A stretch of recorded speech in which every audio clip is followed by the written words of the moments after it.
지난 몇 주간 매우 추웠습니다. 그러다 보니까 올 2016년도 참 만만한 한 해는 아니겠구나 하는 생각들이 좀 드셨을 것 같습니다. 지금 날씨뿐 아니라 여러 가지로 우리 사회를 보게 될 때 많이 혼란스럽고 우리가 흔들리는 시대를 살아가고 있다는 것을 알게 됩니다. 국가도 그렇고 우리나라가 어려운 것 같습니다. 정말 사면초가라고 하는 말이 오늘 우리나라의 상황을 두고 하는 말이 아닌가 생각도 들고, 사회도 또 어렵고 또 기업들도 어렵다고 하는 것을 우리가 알고 있습니다. 뿐만 아니라 우리 교회도 어려운 것 같습니다. 또 우리 개인의 삶도 참 쉽지 않은데, 이렇게 만만치 않은 이 한 해를 우리가 예상하면서 시작한 이 1월이 지금 마지막 날이 되었습니다. 이런 시대 속에서 오늘 본문은 우리에게 견고하며 흔들리지 말라고 이렇게 도전하고 계십니다. 어떻게 우리가 견고하며 흔들리지 않는 삶을 살 수 있을까? 결코 쉬운 일이 아닌 것처럼 느낍니다. 저도 가끔씩 그런 생각이 드는데요. 과연 내가 끝까지 갈 수 있을까? 여러 가지 면에서 나의 건강은 또 내가 하고 있는 또 사역은, 심지어는 내가 갖고 있는 신앙도 내가 끝까지 정말 잘 유지할 수 있을까 하는 생각을 가끔 합니다. 여러분은 그런 생각 안 하십니까? 내가 끝까지 아무런 여지 없이 잘 갈 거야 이렇게만 생각하십니까? 아니면 가끔씩, 자주는 아니더라도 가끔씩 내가 정말 끝까지 견고하게 잘 갈 수 있을까? 이런 생각을 할 때가 있을 것입니다. 신앙생활에 피로감을 느끼는 분들도 있을 줄 모릅니다. 우리 가운데 내가 과연 이렇게 살 필요가 있을까? 이 주일 아침에 할 일도 많고 또 내 친구들은 다르게 살고 있는데 나는 이렇게 꼭 이렇게 아침부터, 특별히 찬양팀 이렇게 나와서 연습할 때 좀 그만하면 좋겠다. 혹시 그런 생각이 들 때도 있을지 모르겠습니다. 한국교회 안에 사실 많은 성도들이 피로감을 느끼고 있습니다. 교회 생활에 회의를 느끼는 사람이 많다는 증상들이 이제는 다 알려져 있습니다. 가난한 성도들이 많다고 그러죠. 안 나가 성도, 교회 안 나가는 성도들을 거꾸로 가난한 성도를 하면 됩니다. 교회 안 나가고 그냥 신앙생활 하겠다. 한때는 모든 것이 활기가 있었고 희망이 넘쳤던 것 같은데 왜 이렇게 됐을까? 이런 생각들을 또 할 때도 있습니다. 여러분, 응답하라 1988 보셨습니까? 저도 재미있게 봤습니다. 특별히 마지막 두 편은 제 시간에 봤습니다. 이 시간에 봤는데 왜 이렇게 인기가 있었을까? 아마 현재가 어렵기 때문에 이 복고풍 바람이 불고 있다, 이렇게 분석하는 그런 분들이 많이 있습니다. 도봉구 쌍문동에 존재했던 그 공동체에 대한 그 아슬한 기억들, 그리고 무언가 나아가고 발전하고 있었던 그 사회적 분위기, 그렇지 않습니까? 88 올림픽, 여기 그때 88 올림픽 때 아주 나이가 어린 기억이 좀 없는 분도 있지만 저는 그때 거의 30살 정도 됐었으니까요. 30살 정도가 아니라 30살 됐습니다.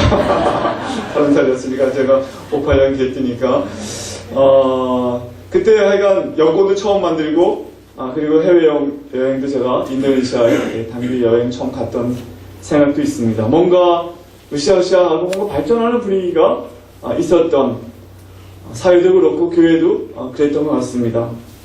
그때와 비교해보면 전체적으로 한국 사회를 포함해서 한국 교회와 성도들의 삶에는 활기가 떨어져 있습니다. 젊은이들이 교회 안에 사라지고 또 봉사의 손길도 교회 안에 많이 줄어들고 있습니다. 저희 일하고 있는 선교훈련원에도 이제 매일 점심 식사를 이제 자원봉사들이 와서 하는데, 지난 30년 동안 이제 많은 교회 팀들이 오셔서 봉사를 해주셨습니다. 어떤 분들은 일주일에 한 번씩 오는 팀도 있고 한 달에 한 번, 한 학기에 한 번씩, 우리 이양교회 봉사팀도 한 학기에 한 번씩 오시는데, 그런데 요즘 보면 되게 자원봉사자 팀들이 많이 부족합니다. 왜냐하면 지난 30년 동안 열심히 봉사하시던 분들은 이제 연세가 너무 많이 드셔서 교회 안에서 더 이상 봉사하기 어렵고, 또 젊은 팀들은, 젊은 부부들은 되게 맞벌이 부부가 많이 생긴 겁니다. 예전에는 남편이 일하시고 되게 주부들이 가정에서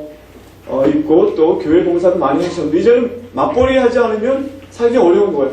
그러니까 교회 안에도 이 평일날 와서 봉사할 수 있는 분이 많지 않습니다. 또 그동안 봉사했던 분들은 이미 나이가 드셔가지고 힘들어 하십니다. 참 이렇게 어려운 시대에 저희가 살아가고 있는데, 나만 어렵게 느끼는 거 아니라 다 어렵게 느낍니다. 예, 혹시 그동안 나만 이렇게 힘들었나 생각하면 안 되고, 다 이렇게 어려운 시대를 우리가 살고 있는데 어떻게 견고한 삶을 살 수 있을까? 저 개인적으로는 이 구절을 정말 젊었을 때부터 암송해서 지난 30여 년 이상 암송하고 있는데, 그러므로 내 사랑하는 형제들아 자매들아 견고하며 흔들리지 말고 항상 주의 일에 더욱 힘쓰는 자들이 되라. 이는 너희 수고가 주 안에서 헛되지 않은 줄을 알미니라. 이 말씀입니다. 여러분도 한번 오늘 이 말씀을 듣고 좀 암송하시고 늘 올해 한 해 사셨으면 좋겠습니다. 오늘 이 말씀은 우리가 어려운 시대를 어떻게 살아갈 수 있을까? 그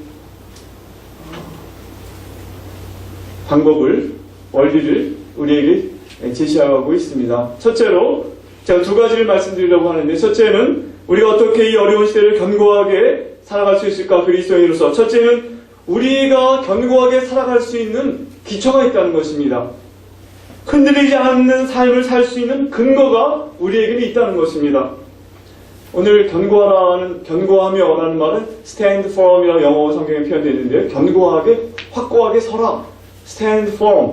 그런 말인데, 우리가 아무리 견고하게 서려도 우리가 서 있는 이 기초가 흔들린다면, 지진이 나서 땅이 흔들린다면 어떻게 견고하게 서겠습니까? 그러나 우리가 견고하게 설 수 있는 반석 같은 기초가 우리에게는 있다는 것입니다. 그것이 바로 우리가 믿는 복음이라고 말씀하고 있습니다.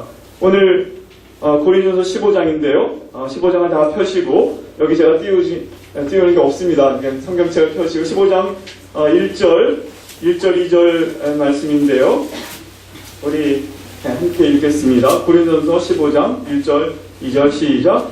형제들아, 내가 너에게 전한 복음을 너희로 알게 하노니 이는 너희가 받은 것이요 또 그 가운데 선 것이라. 너희가 만일 나의 전한 그 말을 굳게 지키고 헛되이 믿지 아니하였으면 이로 말미암아 구원을 얻으리라. 이렇게 말씀하셨습니다.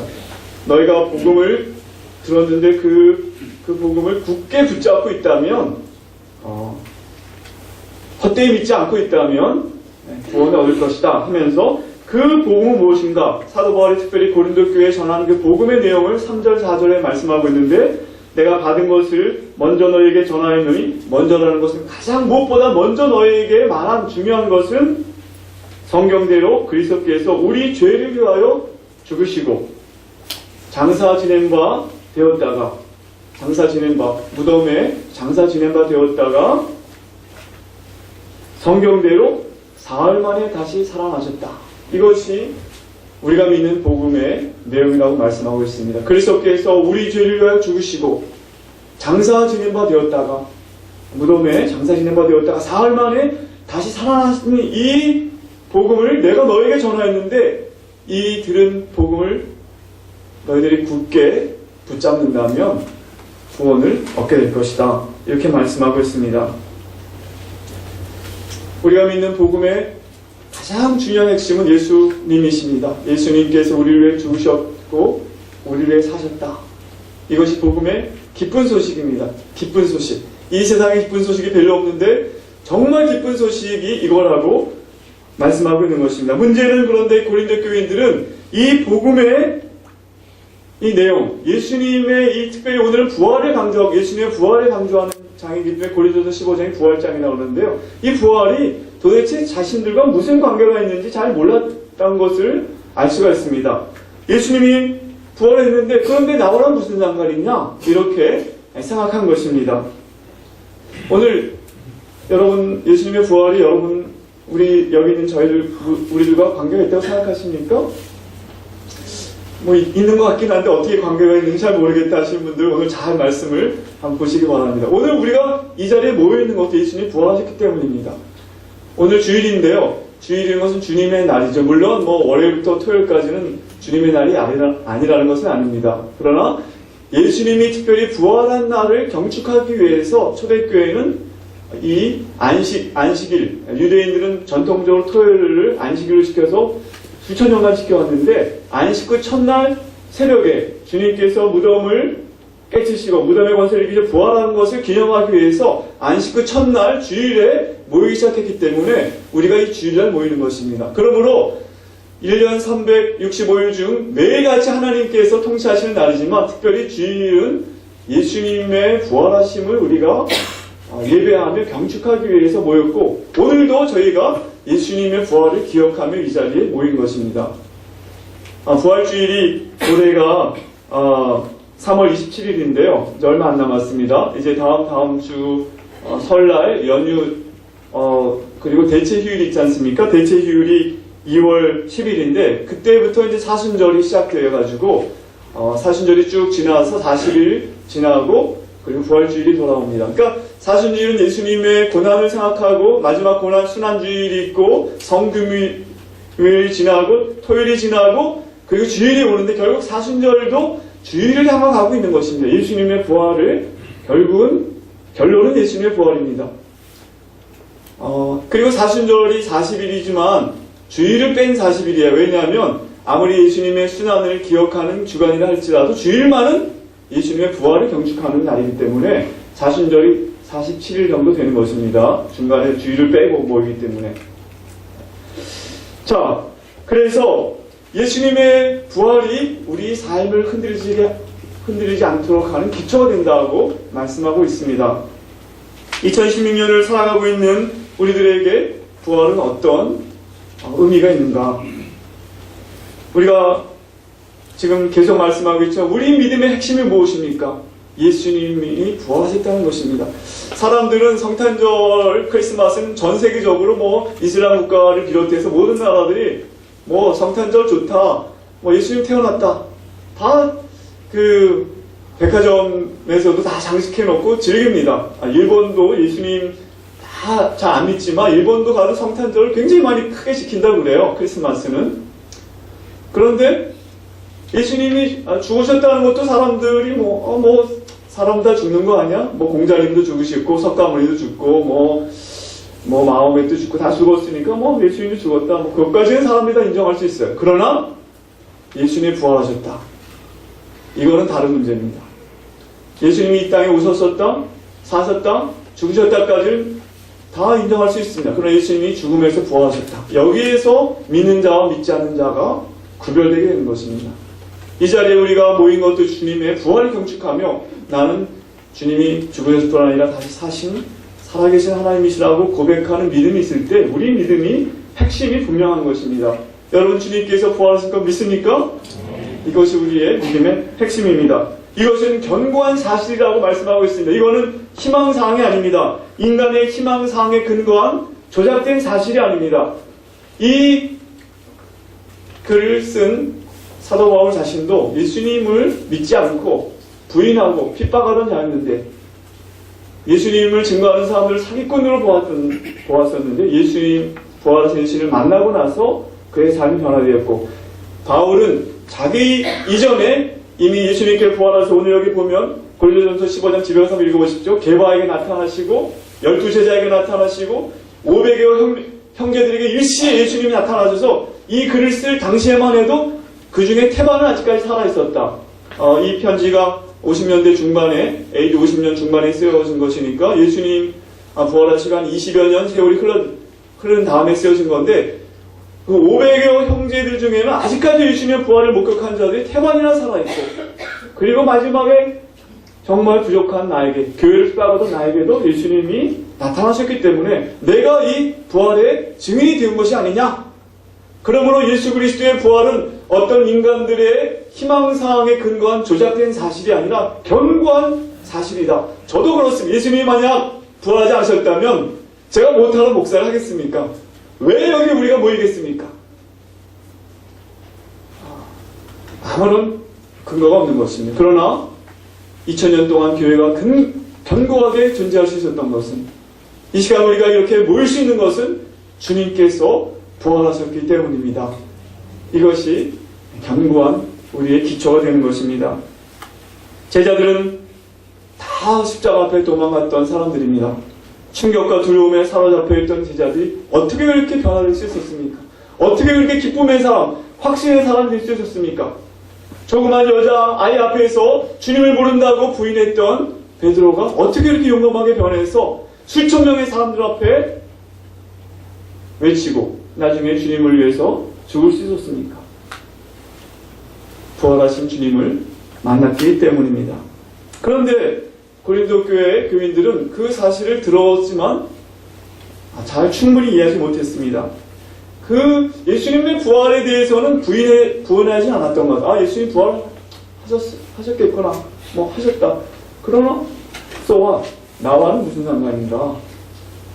왜냐하면 당시에 이 고린도 사람들은 대부분 그리스 사람들이었는데, 헬라어를 쓰는, 그리스 말을 쓰는 사람들이었는데, 헬라 사람들의 독특한 사고방식이 있습니다. 그것은 뭐냐면 이원론이라고 합니다. 이원론은 뭐냐면 영은 굉장히 고상한 거고 좋은 거고 영원한 것이지만, 이 물질, 우리의 몸을 비롯해서 우리 눈에 보이고 만져지는 이런 모든 것들은 유한한 거고 그 다음에 가치가 떨어지는 것이다, 이렇게 생각한 것입니다. 그래서 예수님이 죽으셨다가 육체로 부활하셨다는 것에 대해서 그들이 그렇게 큰 의미를 부여하지 않았던 것 같습니다. 우리가 그냥 영혼으로 영원히 삶은 그거 영생이라는 것은 우리 영이 영원토록 사는 거지, 우리 육체가 무슨 영원토록 사는 게 무슨 의미가 있는가?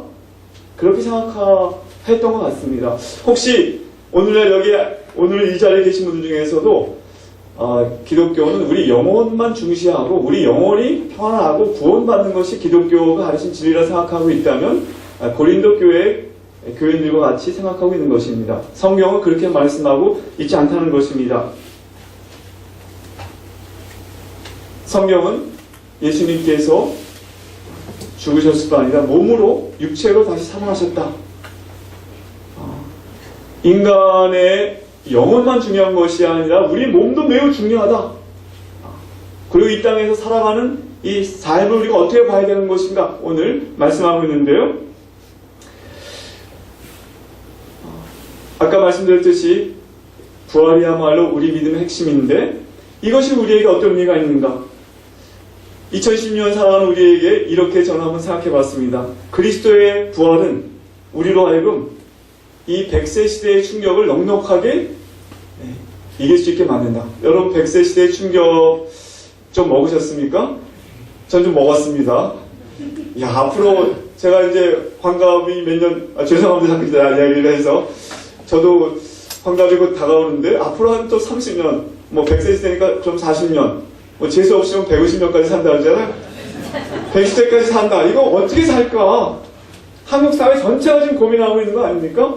장로님 걱정되시죠? 앞으로 30년, 40년 이거 어떻게 살까? 노후 대책도 제대로 안 돼 있는 것 같고, 우왕좌왕하는 사람 되게 많습니다. 그런데 성경은 30년, 40년을 생각하는 게 아니라 우리가 300년 후에, 만년 뒤에 하나님 앞에서 어떻게 살아가고 있을지를 생각할 수 있어야 한다, 이렇게 도전하고 있는 것입니다. 성경은 우리가 100년, 120년 살고 죽으면 끝나는 것이 우리 인생이 아니라, 인간은 원래 하나님의 형상대로 영원한 존재로, 우리의 영만 영원한 것이 아니라 예수님께서 부활하셨듯이 우리도 부활하게 되어서 그 몸으로 하나님의 지으신 새하늘과 새 땅에서 영원토록 살아갈 존재라고 말씀하고 있다는 것입니다. 영원한 안목을 가지라고 예수님의 부활은 우리에게 말씀하고 있다는 것입니다. 조금 아까 우리가 사도신경을 그냥 암송한 것이 아니라 고백했는데, 믿는다고? 성령을 믿사오며 거룩한 교회와 성도가 서로 교제하는 것과 교통하는 것과, 그 다음에 죄를 사해 주는 것과 몸이 다시 사는 것과. 여러분 믿는다고 고백하셨어요. 그냥 암송하신 분들은 그게 무슨 몸이 다시 사는 것과, 그리고 영원히 사는 걸 믿습니다. 우리가 우리 영원히 사는 것이 아니라 하나님이 계획하신 우리를 향한 계획은 우리가 이 몸으로 영원히 사는 것입니다. 부활한 몸으로 예수님께서 그것을 보여주셨습니다. 오늘 이 고린도전서 15장을 보면 12절 말씀 보겠습니다. 12절 말씀이요. 그리스도께서 죽은 자 가운데서 다시 살아나셨다 전파되었거늘 너희 중에 어떤 이들은 어찌하여 죽은 자 가운데 부활이 없다 하느냐. 고린도 교인들은 예수님 부활했어. 뭐 그렇을 수. 근데 우리가 부활을 해?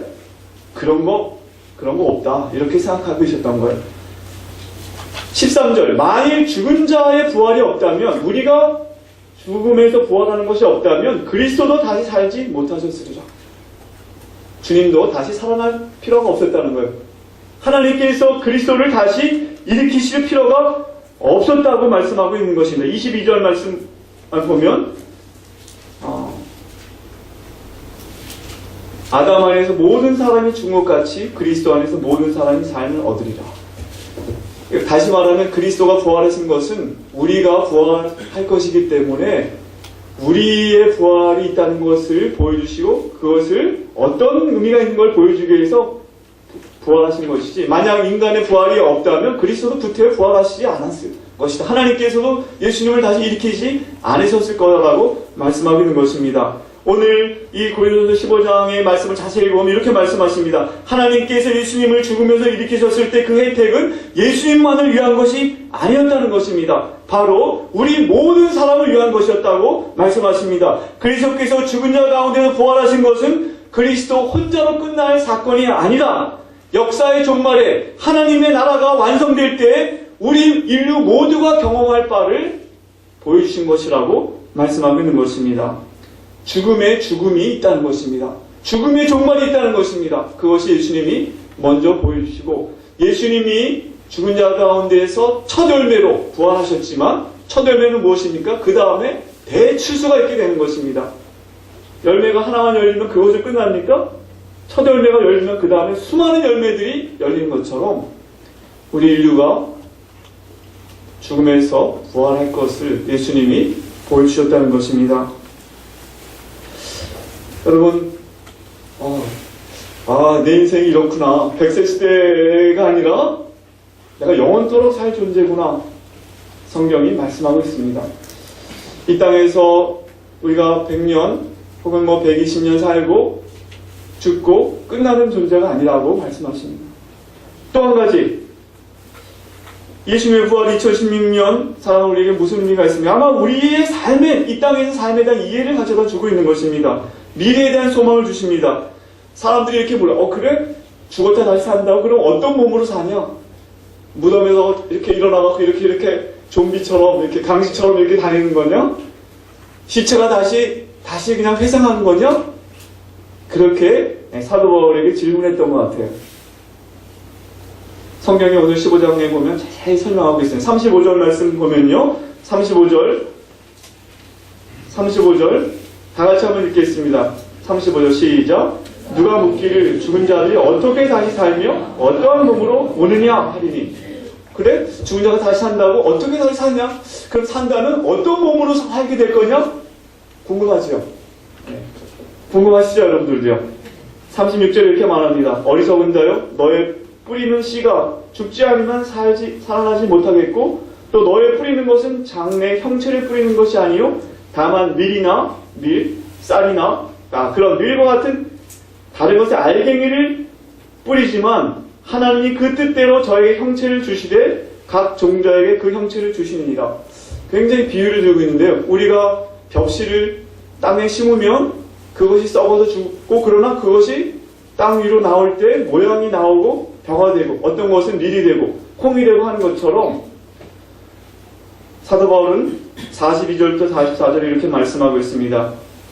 죽은 자의 부활도 이와 같으리니 썩을 것으로 심고 썩지 아니할 것으로 다시 살며 욕된 것으로 심고 영광스러운 것으로 다시 살며 약한 것으로 심고 강한 것으로 다시 살며 육의 몸으로 심고 신령한 몸으로 다시 사나니. 우리가 부활하게 될 때는 마치 씨가 피어나서 꽃이 되고 열매를 맺듯이 뭔가 우리의 지금의 현재 몸과 어떤 연속성은 있겠지만 다른 형태로, 마치 어떤 분은 그래서 예수님께 부활하셨을 때 그 영광스러운 모습과 같이 될 것이다. 그리고 다시는 사망이 없는 그런 몸으로 우리가 살게 된다고 말씀하고 있다는 것입니다. 우리의 부활은 무덤에서 다시 회생해서 일어난 좀비가 되는 것이 아닙니다. 강시처럼 사는 것이 아닙니다. 그것은 신령한 몸으로, 우리가 육의 몸이 아니라 신령한 몸으로, 다시 죽지 않을 몸으로, 그리스도와 같이 영광스러운 몸으로, 현재의 몸과 연관성이 있지만 전혀 다르게 변화된 몸으로, 썩지 아니할 하나님의 나라를 유업으로 받게 될 몸으로 부활하게 될 것이다. 이것이 우리에게 주신, 예수님의 부활을 통해 우리에게 주신 미래 소망인 것입니다. 여러분 믿습니까? C.S. 루이스라는 영국의 훌륭한 영문학자, 옥스퍼드 대학의 교수가 있었는데 굉장히 훌륭한 그리스도인이었습니다. 그가 쓴 책이 한국에서 많이 번역되어 있는데요. 그가 이렇게 말했습니다. 우리의 이 땅에서의 삶은, 우리가 지금 2016년 우리가 사는 삶을 포함해 이 땅에서의 삶은 땅 속에서 인내하며 기다리는 씨앗과 같습니다. 지금 고린도전서 15장에 말했죠. 이 땅의 씨앗과 같습니다. 땅 밑에 정원사가 정한 때에 꽃으로 피어나기를, 진짜 세상으로 올라가기를, 진짜 깨어나기를 기다리는 씨앗 말입니다. 저는 그 세상에서 돌이켜보면 현세의 삶이 비몽사몽처럼 보일 거라고 생각합니다. 지금 우리는 꿈나라에서 사는 것이지요. 하지만 새벽이 다가오고 있습니다. 우리가 이 땅에서 삶은 마치 씨앗과 같습니다. 앞으로 장차 다가올 하나님의 나라에서 피어날 꽃처럼 피어날 우리들의 생애. 그래서 C.S. 루이스는 장차 하나님 나라에서 이 땅의 삶을 이렇게 돌이켜보면 마치 꿈나라와 같겠구나, 이렇게 묘사를 하고 있어요. 이 땅의 삶이 의미가 없습니까? 의미가 있습니다. 그러나 우리는 완성을 향하여 가고 있다는 것입니다. 이러한 것을 믿게 될 때 우리 삶은 견고한 기초가 있는 것입니다. 두 번째로, 큰 두 번째입니다. 우리가 왜 견고함을 흔들리지 않을 수 있겠습니까? 오늘 말씀해 보니까 우리의 삶이 견고함을 흔들리지 않도록 하는 두 번째 기초는 주님을 위한 우리의 수고가 결코 헛되지 않을 줄을 알기 때문이라고 말씀하고 있습니다. 그러므로 내 사랑하는 형제들아 자매들아 견고함을 흔들지 말며 항상 주의 일에 더욱 힘쓰는 자들이 되라. 이는 너희 수고가 주 안에서 헛되지 않은 줄을 알미니라. 우리가 주님을 위해서 하고 있는 일이 의미가 있다고 생각하십니까? 이 한 교회의 성도로서 이렇게 교회에나 신앙생활을 하고 주님을 섬기는 일이 의미가 있다고 생각하십니까? 여기 교사들이 많이 주일학교, 어린이학교 교사들이 많이 있는데 여러분 왜 교사로 그렇게 삶을 살고 있습니까? 목사님이 시켜서요? 진리의 기둥과 터라고 말씀하고 있습니다. 교회는 진리의 기둥과 터. 이 세상에서 하나님의 진리를 나타내는 이 기둥과 터와 같은 교회가 무너지면 이 세상은 그리스도의 진리를 보지 못하게 될 것입니다. 이 일을 우리가 하고 있는 것입니다. 교사들, 또 여러 팀장님들, 또 여기 교회 성도들은 이 하나님의 진리의 기둥이 되고 터가 되는 이 교회를 섬기고 있는 것입니다. 뿐만 아니라 우리는 세상으로 파송받아서 그 속에서 예수님의 제자로 살면서 이웃을 섬기고 사랑하는 가운데 하나님의 복음을 나타내는 일을 하고 있는, 이것이 다 주님의 일인 것입니다. 이 일이 결코 헛되지 않을 것이라고 말씀하고 있습니다. 주님께서는 우리의 행한 모든 일들에 대하여 보상할 것이라고 말씀하십니다. 여러분, 보상이 중요하죠. 우리가 어떤 일을 하게 될 때 아무리 수고했지만 마지막에 거기에 대한 합당한 보상이 없게 될 때 사람들은 낙심하고 자신이 한 일에 대해서 참 의미를 상실하게 됩니다. 내가 참 헛수고를 했구나 하는 생각을 하게 됩니다. 어떤 경우에 우리가 지금 하고 있는 교회에서 주님을 섬기는 일들, 또 사랑하는 일들은 이 땅에서 제대로 보상을 받지 못할 때가 많이 있습니다. 목사님도 혹시 몰라줄 수 있습니다. 주변의 이웃들도 별로 인정해주지 않을 수 있습니다. 그러나 주님은 주님의 종들의, 주님의 백성들의 한 일들에 대하여 기억하시고 보상하신다는 것입니다. 역사적으로 기록이 남아있지 않기 때문에 우리가 알지 못하던 수많은 이야기들도 주님께서 오실 때 주님의 나라에서 낱낱이 기억되고 보상될 것이라고 하는 것입니다. 어쩌면 우리는 지금 눈앞에 보이는 것만 보이지만 주님은 우리가 보지 못하는 것도 다 알고 계시고 다 기억하고 계시고 다 보상하십니다. 주님이 이렇게 말씀하셨습니다. 나의 이름으로 적은 소자에게 냉수 한 그릇이라도 준 그 자에게 상급이 있을 것이다. 잊혀지지 않을 것이다. 말씀하고 계십니다. 그래서 사도 바울도 말했습니다. 만약 부활이 없다면 15장 30절 32절에 이렇게 말하고 있습니다. 30절 또 어찌하여 우리가 때마다 위험을 무릅쓰리요. 어찌하여 우리가 때마다 이렇게 힘든 일을 계속 우리가 해야 되겠느냐. 32절 내가 범인처럼 에베소에서 맹수로 더불어 싸웠으면 내게 무슨 유익이 있느냐. 죽은 자가 다시 살지 못할 것이면 내일 죽을 터이니 먹고 마시자 하리라. 결국은 인생이 여기 내일 죽는다는 건 당장 내일, 투마로 내일을 말하는 것이 아니라 언젠가는 죽을 터이면 그냥 먹고 마시고 그냥 살다가 죽으면 되지 뭘 그렇게 애쓰며 사느냐, 봉사하며 사느냐, 사랑하며 살려고 하느냐. 언젠가는 다 없어질 건데 뭘 죽으면 끝인데 그러나 그렇지 않다고 말씀하십니다. 주님께서 하나님 나라가 도래할 것이고 우리가 이 땅에서 산 모든 것들을 우리 몸으로 행한 모든 것들에 대하여 주님께서 심판하시고 보상하신다. 결코 떼지 않을 것이다. 말씀하고 있는 것입니다. 이제 말씀을 맺겠습니다. 어려운 시대를 지금 저희들 통과하고 있습니다. 정말 그동안 어렵게 느끼신 분 계시다면 나만 어려운가? 그렇지 않습니다. 다 어려워하고 있습니다. 그러나 주님께서는 견고하며 흔들리지 말라고 말씀하십니다. 우리가 예수 그리스도의 죽으심과 부활의 복음을 믿고 그것이 우리 삶에 의미하는 바를 깊이 이해하고 믿는다면 그리고 그 속에 뿌리를 내린다면 우리는 견고하며 흔들리지 않는 2016년 그리고 우리의 생애를 살아가게 될 것입니다. 요한일서 4장 5장 4절 5절에 이런 말씀이 있습니다. 무릇 하나님께로부터 난 자마다 세상을 이기느니라. 세상을 이기는 승리는 이것이니 우리의 믿음이니라. 예수님께서 하나님의 아들이심을 믿는 자가 아니면 세상을 이기는 자가 누구냐?